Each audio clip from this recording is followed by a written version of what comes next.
So they say we have enough nanoplastics in our brain to make a plastic spoon. This has been reported just about everywhere. This was in CNN, and I just want to pick out a couple quotes from this article. This is a quote from the lead author stating that they found about 0.48% by weight of nanoplastics in the brain. And it looks like the lead author also created this visual image of the spoon in the brain, which has got to be great for the widespread communication of this scientific article. He also points out that they find levels that are 50% higher in 2024 than in 2016. We'll talk about this. And then he also states we're working hard to get to a very precise estimate, which I think we will have within the next year. So you went a little bit Yoda on us there, but I think I can probably provide a more precise estimate in the video today than 0.5 weight percent. Okay, and then we go through a lot of this article. It's the usual fear-mongering, single-use plastics are turning into microplastic, nanoplastics, invading our bodies and killing us. Then we get to this very interesting quote. It's important not to scare the hell out of people because the science in this space is still evolving. So I guess what I would like to do today is maybe help evolve the science a little bit. So just a quick look at the scientific article. This came out recently. It was just published in February of this year, although it was published online as a preprint long before that. I just wanted to point out one thing here. If we look here in the methods section, when they first introduced their main analytical method, pyrolysis GC mass spec, they start by saying pyrolysis GC mass spec is an informative and reliable method to determine plastic concentrations in liquid and solid tissue samples with ample assurance of accuracy, quality, and rigor.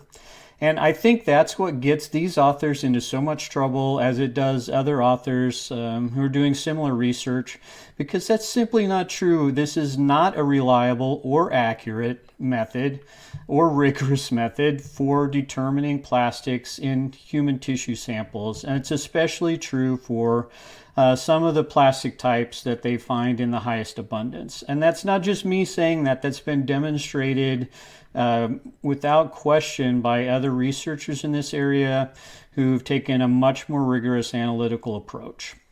So we're going to talk about the science, but I just want to point out again just how much media attention this article has gotten. And again, I think it's because of this visual that gets people excited about the thought of all this plastic in the brain. And we have, these illustrations of, even like plastic toys in our brain, all these things. And so there seems to be a little bit of a battle for the meme. Is it going to be a crayon or is it going to be a spoon? It seems like the spoon is kind of winning, but either of those really go a long way to getting your article a lot of attention. And in fact, it is ranked third in terms of this online attention metric out of almost over 250,000 of scientific articles. So this is really getting a lot of run. And I guess that's great, except for the fact that I'm concerned that, people will think that it's actually true and that they can have some unfortunate consequences. So let's now get to the science. Okay, let's talk about some of the scientific results. These are some really nice figures that capture the main points of the article. Let's start at the bottom left here. So you've got a year on the x-axis. So this is the year that the person with the brain died. And then the concentration in micrograms per gram, so that's parts per million, of microplastics, which I guess really it should be nanoplastics. And you can see that it has some relatively low level, although it's already ridiculously high in pre-2016 brain samples. Then it increases significantly in 2016 and then even more into 2024. And then there's a break on the y-axis before you get up to the levels that are reported in people that had dementia. So brains of dementia sufferers have about 6 times as much what they're calling nanoplastics in them. And we'll come back to this again at the end. So these dementia-riddled brains, they're saying 30,000 micrograms per gram, so that's 3%.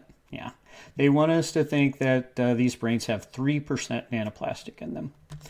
Okay, and then this on the right just shows you a breakdown of the type of polymers that they're finding. And polyethylene dominates. This is roughly the rank order increasing on the right. So polyethylene is by far the most prevalent, and then it goes polypropylene, polyvinyl chloride, and so on. We'll come back to all of these results. Okay, so if you're like me or like anybody else, probably the first question you're asking when you see this is, really? You really think it's that much in there? But those 2024 brains, you're talking about, about 5,000 parts per million, so about half a weight percent. So is that really credible to have that much nanoplastics in the brain? And we can take a stab at this because there are estimates in the literature for intake of micro and nanoplastics based on our diet. And then there are also estimates of our output via our stool samples. And those are in relatively good agreement. So if we take that information and then some other information, you can calculate an estimated amount of nanoplastics that's reasonable to be in the brain. Okay, so let's go through that. So all of these samples came from the frontal cortex, which is roughly a third of the mass of the brain. And so that we already know, we can just look that up. Okay, now to get to some of these other metrics, I want you to understand how we get there because it's not as straightforward as you might think. So these micro and nanoparticles conform to what's called a power law. So they're present in the environment in this kind of ratio. And you can see this is a log scale on the left and a log scale on the right and a log scale on the bottom. Okay, so the particle size is on the bottom. This solid line represents the number of particles. So you can see it's log. So it goes up dramatically. The number of particles goes up dramatically as you go to smaller particle size, okay?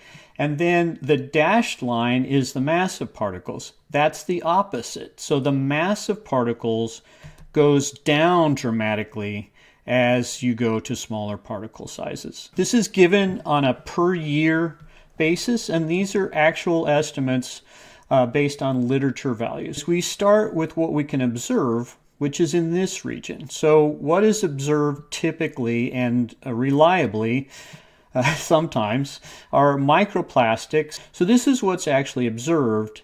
And then you can extrapolate to the lower particle sizes based on this power law equation. Then to get to the mass of particles, you calculate that using particle dimensions and density. And based on that, you can calculate mass of particles as it relates to the size and the abundance of the particles.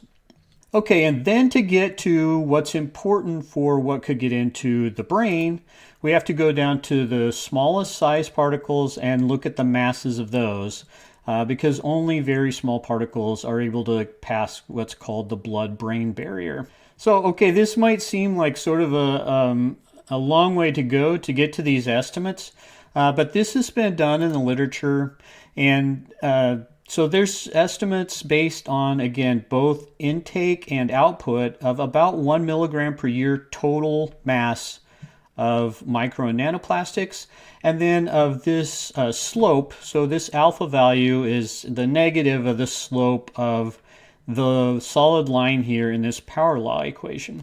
And one of the main reasons why, especially this initial review that came up with the intake estimates and this alpha power law, is to do things like this, okay, to check and see for some of these more ambitious scientific projects, do the results make sense? Okay, and so that's kind of the reason why these authors went through the effort to produce this information is so that we can do reality checks like the one I'm doing right now.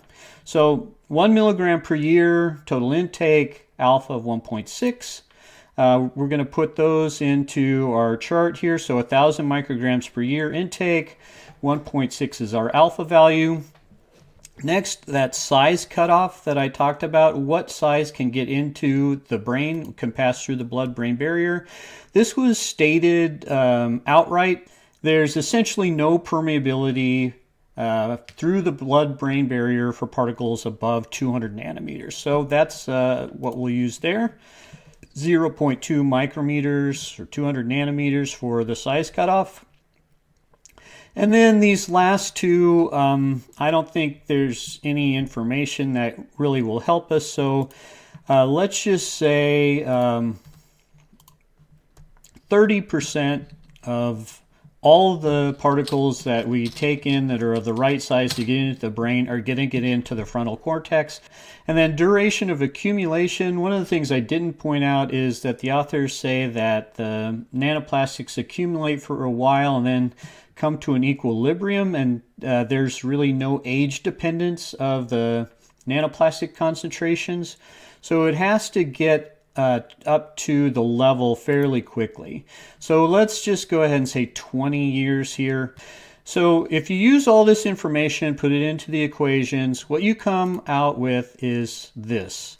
About 3.3 times 10 to the minus 10 micrograms per gram concentration that you can expect for total nanoplastics in the brain. And you can see, comparing that to the 5,000 that this report has, they're about 13 orders of magnitude higher than you would expect based on the literature. So I wish the reviewers would have done some sort of an analysis like this. It could have been much more rudimentary and come to the same basic conclusion that these levels are not consistent with prior literature results for the amount of nanoplastics that could conceivably get into the brain. So the authors really should not have been allowed to publish this paper without at least some discussion of where all these nanoplastics are coming from. So this doesn't necessarily prove this number is wrong. It just means that there has to be some source of nanoplastics that has not been accounted for by the prior literature, and it has to be a very significant source. And so without that sort of discussion, really this should have never been published. Okay, so these numbers in this table are based on my reading of literature. These are the closest estimates to what I expect to be reality. So let's look at another example. Let's look at sort of the maximum that these could be based on alternative sources or alternative ideas. Okay, so the maximum in terms of intake, there's still a lot of imprecision in this number. So I found another article where they report some measurements based on intensity of Raman signals, and they report much higher concentrations in stool samples. And if you work through the math, it comes out to be about 320,000 micrograms per year. I think measuring mass by use of the Raman intensity bands, especially for samples that are not 100% clean, has some issues. There's also no particle size segregation in that study. So you may have particles larger than the range of microplastics in there, which could make a big difference.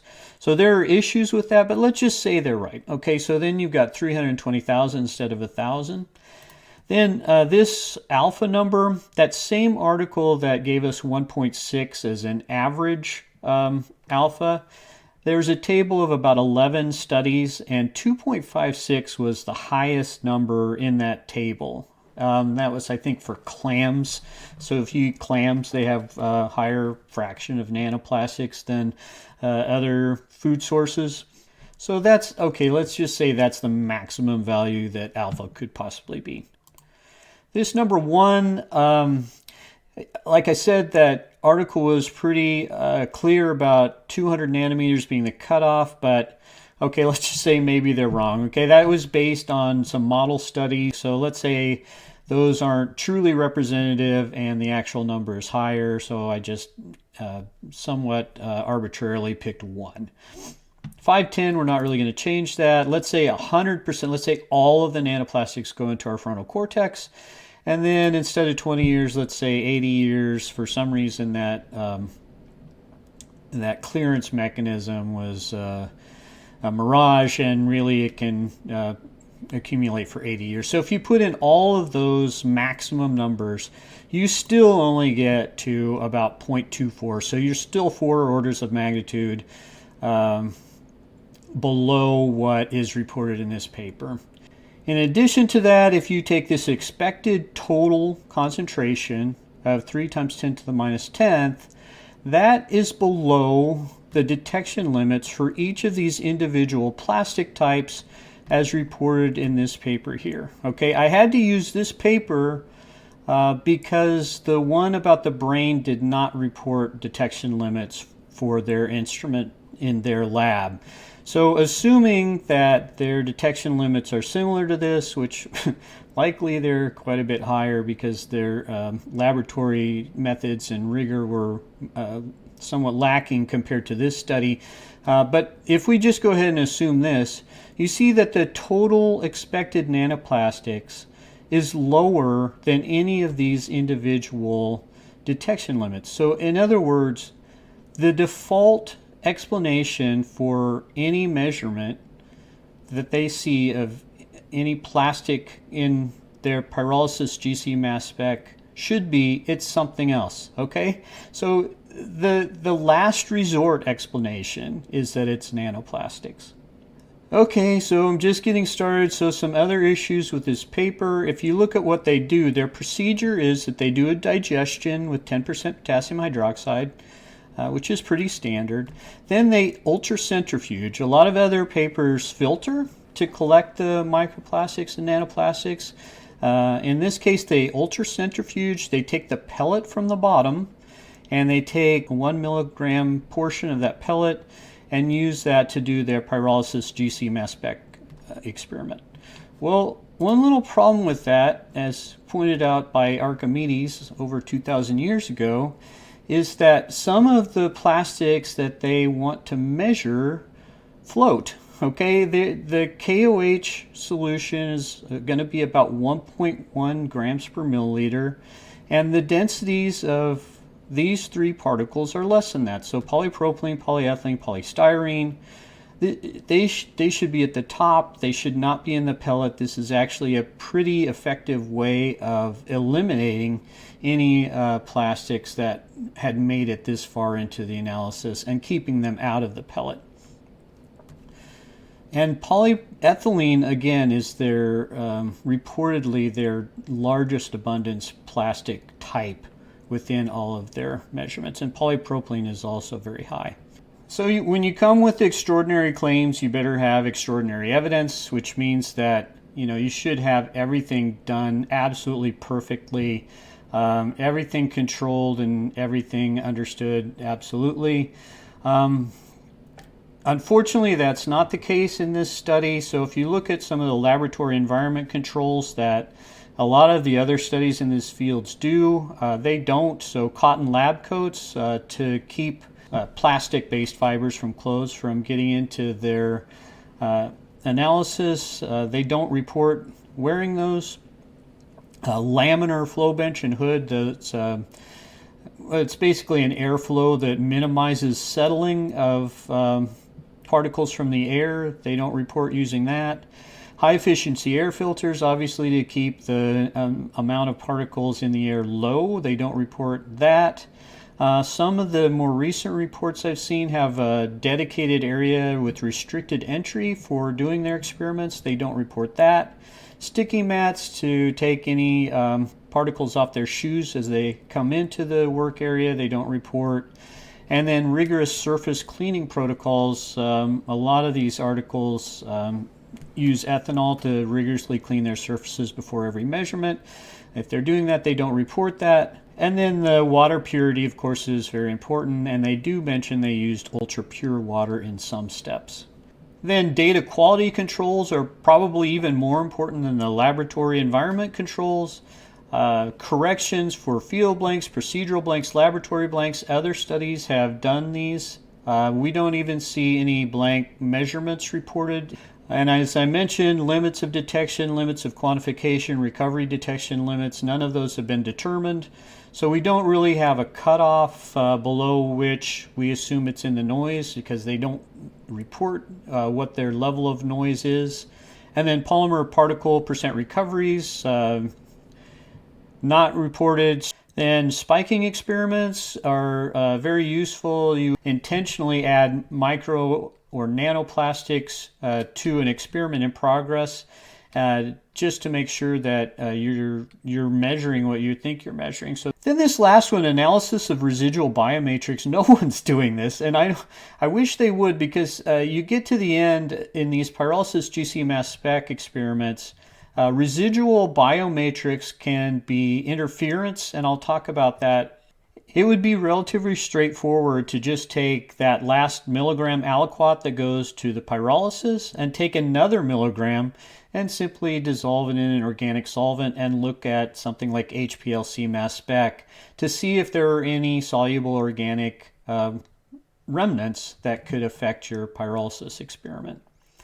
Replicates, that would have been nice. Duplicates or triplicates are always good for determining what results are reliable. All they really did was have another lab try to reproduce some of their samples, and they had sort of a minimal agreement, which doesn't really prove much. They did do some tests of their reagents for micro and nanoplastics, just single one-off experiments, and they didn't find any.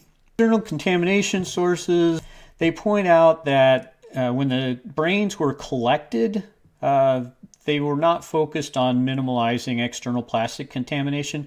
There's nothing that these authors can do about that, but that doesn't mean that it's not important. Okay, so the brains may have been stored with some external plastic contamination in them.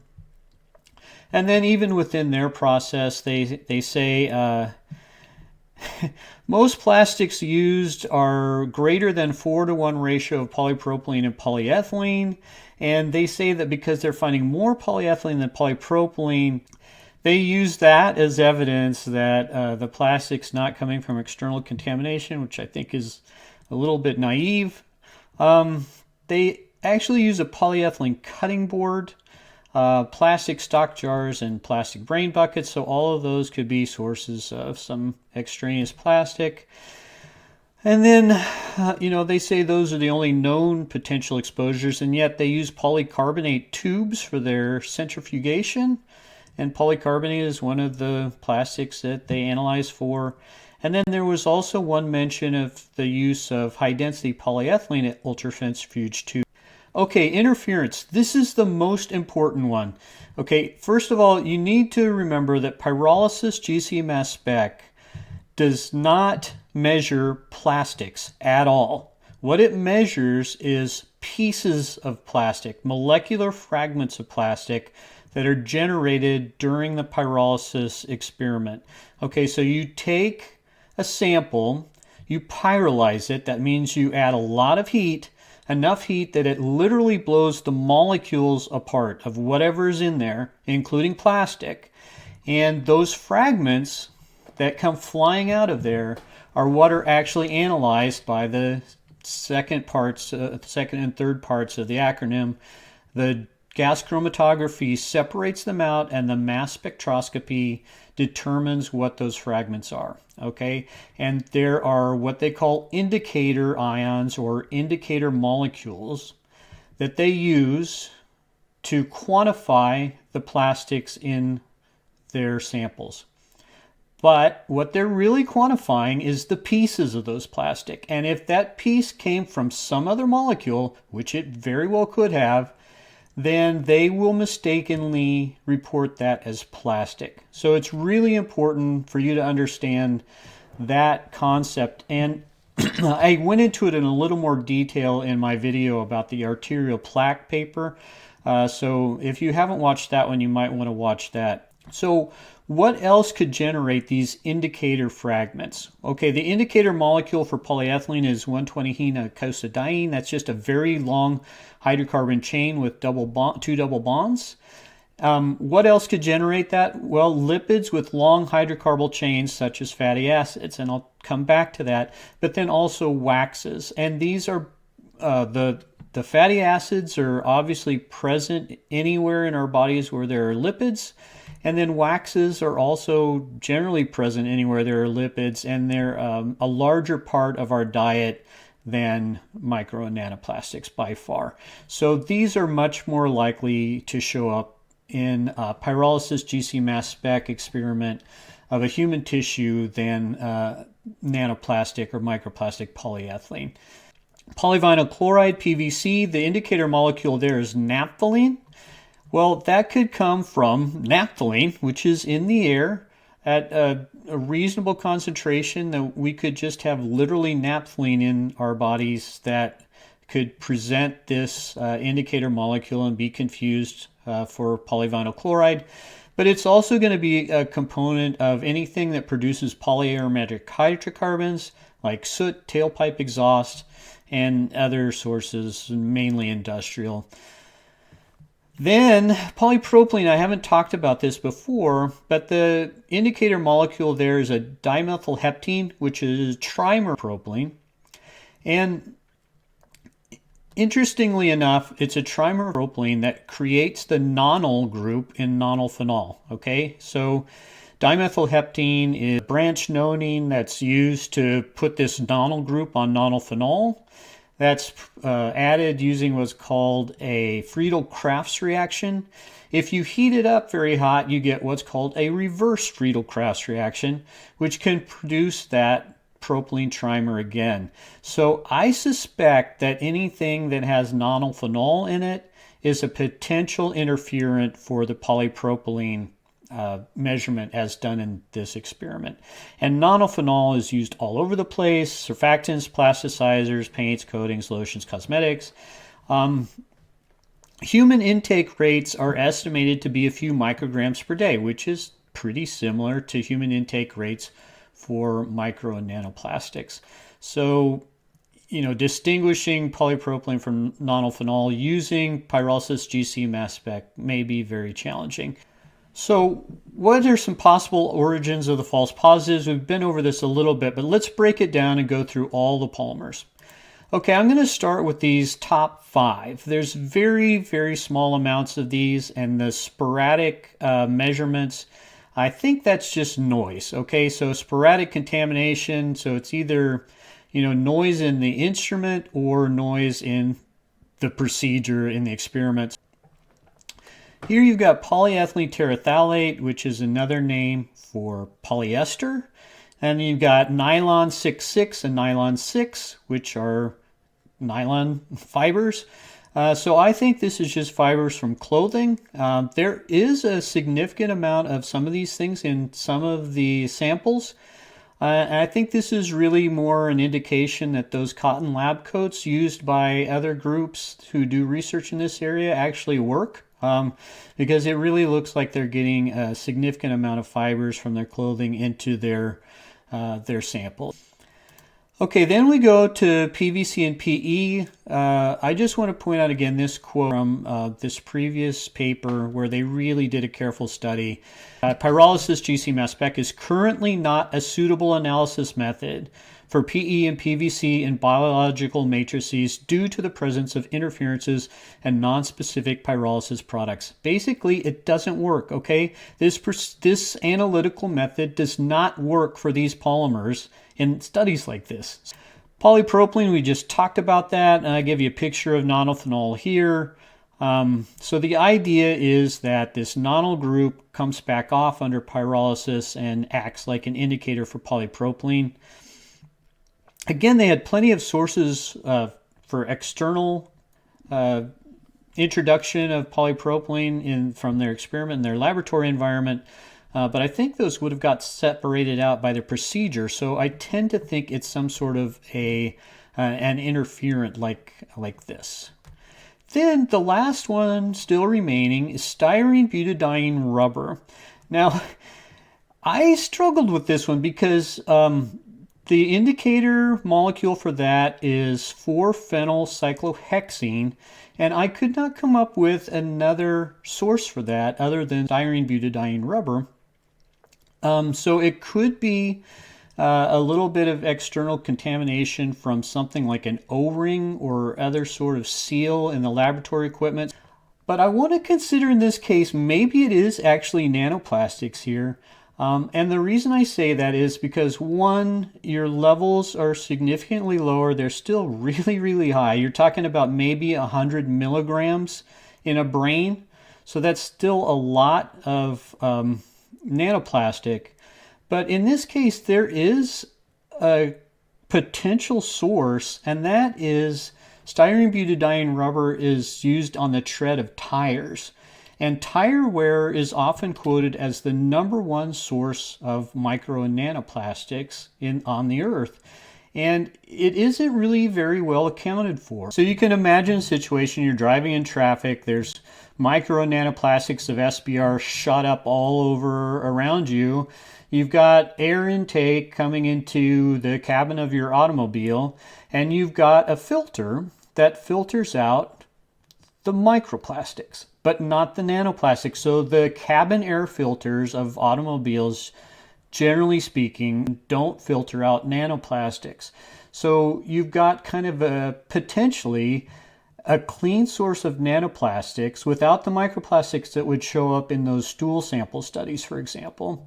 And it may be quite significant. You may be talking about a lot of nanoplastics that are inside the cabin of an automobile as you're driving. I haven't seen anyone do any studies on air from car cabin. There are studies on indoor and outdoor air, but not from inside a car. And it's one that pretty much everyone in North America is going to be exposed to. So I do think nanoplastics for styrene butadiene rubber is a real possibility. Okay, so there's still a few loose ends. Like, for example, why are these numbers going up so significantly over the last 8 years? And why is there so much more in dementia brains than healthy brains? Let's talk about polyethylene because, again, that's by far the most prevalent indicator that is in these experiments. And in this digestion procedure, you start with all these lipids like triglycerides, phospholipids, and you do this digestion with potassium hydroxide, and that's going to generate these potassium carboxylates. And the idea is that those are water soluble and they will be eliminated when you do your centrifuge and collect the pellet at the bottom. Well, they are water soluble as long as that R group is not too long. So the R is a hydrocarbon chain, and as long as that's short, they'll be soluble. But if you get a really long hydrocarbon chain, such as ones that are found very prominently in the brain, it will in fact act as kind of a surfactant. And so it's kind of hard to tell for sure where that will end up. However, if there happens to be any calcium chloride in the brain, which there is, or any source of calcium, that will form precipitates with these long-chain carboxylates. So calcium carboxylates are just not water soluble. So this will go into the pellet. And there's actually quite good evidence for these particles in their experiments as provided by these oscillators themselves in a recent preprint, which was just published online. You can look at it here in this link, where they show pictures like this. Now, I hate to overanalyze pictures, but anyone who's tried to grow single crystals of molecular compounds has probably seen something like this under a microscope. This just looks like a bunch of nanocrystals of some molecular complex. There's a great deal of homogeneity to the size and shape of the particles here. They have some flat edges and pointed corners, which tends to indicate some sort of a box-like unit cell for the molecular compound, you just wouldn't expect any sort of plastic fragments to really look like this. If they were machined, they might, but something that's been ripped to shreds, it seems unlikely that it would have this sort of size and shape distribution. In addition to that, they do elemental analyses on these particles. They see the potassium and the calcium in their analyses, along with the carbon and the oxygen. Magnesium could do similar things, so to calcium. There's also phosphorus in there, which makes me think there's maybe some phosphates that have crystallized out. And then I think the most telling evidence is the CO bonds that they see in their Raman spectra. So this top one is their nanoparticulates, which has these signals indicative of carbon-oxygen bonds, as opposed to all of these control samples, which are various kinds of polyethylene, which don't have any signal in that area.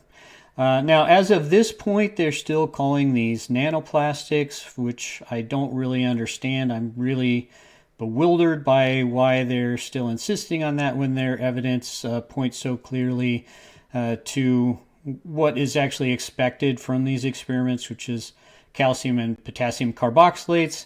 But hopefully the scientific community in the review process can help guide the authors towards the more likely explanation. Okay, so why am I going through all this? Well, these carboxylates, if they're long enough, they can produce this interferent for polyethylene that we talked about. And so again, this is the fragment that they use to quantify polyethylene. Here are two examples of very long chain fatty acids that are found in the brain. Lignoceric acid, it's a 24 carbon carboxylic acid that's completely saturated. Okay, there are no double bonds in lignoceric acid. Nervonic acid, which is exactly the same except it has one double bond here. Now both of these are capable when pyrolyzed, at least theoretically. I don't have a pyrolysis GC-mass spec in my garage, so I can't do the confirmation experiments, but I would certainly expect both of these to be able to generate this indicator fragment or an isomer thereof upon pyrolysis. So what happens is when you pyrolyze, in order to create two double bonds from lignoceric acid, you have to have two pretty precise scission events, okay? So you need to cut it off here and create a double bond, and then in a very precise fashion, 21 carbons away, you need to create another double bond over here. So statistically speaking, that may be relatively less likely to happen as opposed to nervonic acid, which already has one double bond. So in this case, all you really need to do is eliminate the CO2, which will happen really fast, and then one precision event at either end of the chain to create a double bond and a 21 carbon diene. This is statistically seems much more likely to occur. It was mentioned earlier on a slide that the response factor for some of these interferents may be higher than for the polymer itself, for example, polyethylene in this case. And what I'm pointing out here is that the response factor for nervonic acid is most likely much higher than it is for lignoceric acid. So if you have a double bond in your fatty acid, it's going to look like more polyethylene than if you don't have one. A very long chain fatty acid that's pre-packaged with a double bond is likely to have a higher response factor than one without. Where am I going with this? Okay, finally I'm getting to the point. Okay, we see here, and they put a line through this, but I think it's really more like there's maybe a flat line here, and then there's a step change as we go through 2016 and 2024. Well, what happened of significance during that time frame is that we stopped hydrogenating our vegetable oils and our seed oils. Okay, so there used to be a large part of our diet consisted of partially hydrogenated oils, okay, PHOs. Well, in 2013, the FDA determined that they should not be generally regarded as safe anymore. So about 2013, food producers slowly started to take partially hydrogenated oils out of their foods, okay? Then in 2015, that was the final removal of that GRAS status for partially hydrogenated oils. And so there was less and less hydrogenation of oils. And then in 2018, it was banned. Okay, so after 2018, there was essentially no hydrogenation of oils in our diet anymore. So what does that mean? Well, if we're not hydrogenating, that hydrogenation, what that did was it took double bonds in the fatty acids and made them into single bonds, okay? If we're not hydrogenating them anymore, those double bonds are still in there. So I think what we're seeing here is an increase in the double bond content of our long chain fatty acids. And that shows up as if it were more polyethylene, because you get fatty acid carboxylates that have higher response factors for polyethylene. I think what this is really showing is that this made a difference. Okay, we have more monounsaturated fatty acids in our brains than we used to. Okay, well, what about these dementia data? What's going on there? Well, it's same song, second verse. It's a similar explanation, okay? So there have been studies that have demonstrated that the nervonic acid content more than doubles in dementia brains. I show you a plot for nervonic acid where it's more than double. They mention that other monounsaturated fatty acids are also markedly increased. So there's just more, the dementia brains just have more of these unsaturated fatty acids, so it shows up like it's more polyethylene. In addition to that, I couldn't find any quantitative information, but there's another article that says that calcium concentrations are also elevated in brains of Alzheimer's disease patients, which obviously is a form of dementia. So you're looking at brains that have higher monounsaturated fatty acid and higher calcium content. So you're going to get more and better precipitation of your very long chain fatty acid carboxylates with the calcium, and you're going to get higher response factors due to the monounsaturation of the fatty acids. So summary analysis, the mass concentrations in this report are just not credible. I mean, you just can't get to levels that high. The procedural and environmental controls are lacking. They give us extraordinary claims, but their evidence is, I would say, subordinary for the types of reports that I've seen in this field.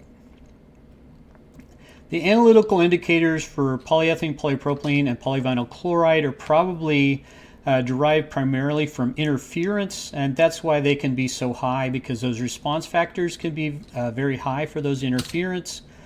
The other plastic components are probably a combination of internal and external sources, and the temporal and dementia-related elevations of this polyethylene indicator may simply be a reflection of the higher double bond content, and in the dementia case, the higher calcium content. So briefly, I just don't know that there's any solid evidence for any nanoplastics in our brain. I do think it would be interesting for someone to follow up on the styrene butadiene rubber idea that's coming from tire particles. If there really is that much, that's a significant result, a significant finding. And that's another thing that really kind of bugs me about reports like this. It's kind of stolen glory, right? Because the public has already been trained to think that we're walking around with this spoon of plastic inside our heads. And so if someone comes along and does a really careful study and actually shows, there really are some rubber nanoparticles in our brains. People are going to be like, what? You're talking about milligrams? I mean, I thought there were grams of all this stuff. That's already, so it just really creates a lot of confusion, and it really steals from the response that legitimate scientific papers deserve. Okay, before I sign off, I just want to say most of the articles I write, I contact the authors and I don't get any response, or I get a minimal response. That hasn't been the case. The lead author of these studies has actually been very responsive. We've had a lively email exchange going for several months. He seems like a great guy, seems like it'd be a great group to work in. Because I think it's really important for the scientific community to help a research group like this to find their way back up out of the hole. Maybe we can help them find some handholds and a path to get out of the hole that they've dug for themselves with this paper. But for sure, the first step is to stop digging. Thanks for watching. There's more to come.